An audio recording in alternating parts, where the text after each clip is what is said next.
This is a chicken. Chickens, I've heard, are the oldest living relatives to the dinosaurs.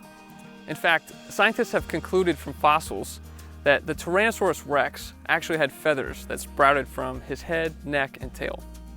That's pretty cool, but I have to wonder, how have chickens survived this long?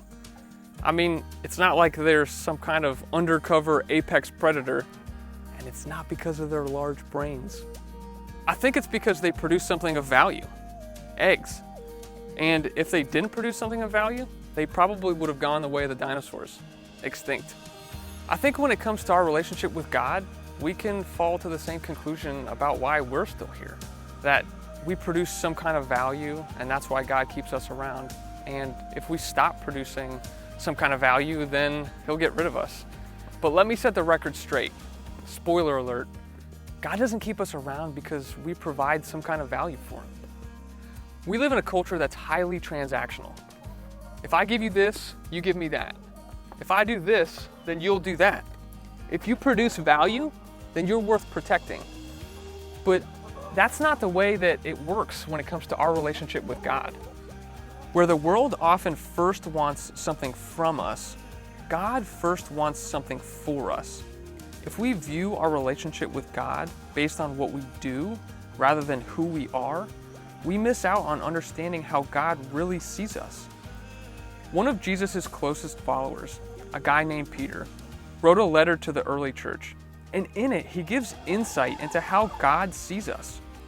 He writes, "You are a holy, chosen people. You are royal priests, a holy nation, God's very own possession. As a result, you can show others the goodness of God, for He called you out of the darkness into His wonderful light." The Bible tells us that God created us, but here Peter reminds us that God chooses us. God chooses you. And He doesn't choose us because we aced the test or got the promotion or followed the rules. And He chooses us despite the times we don't make the grade, or we got the demotion, or we don't measure up to expectations.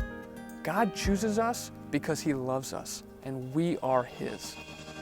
In your slot and spot this week, I encourage you to go to God and ask Him to remind you who you are to Him.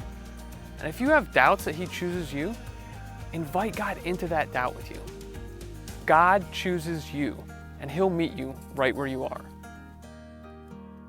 Thanks so much for tuning in to Thought in 3.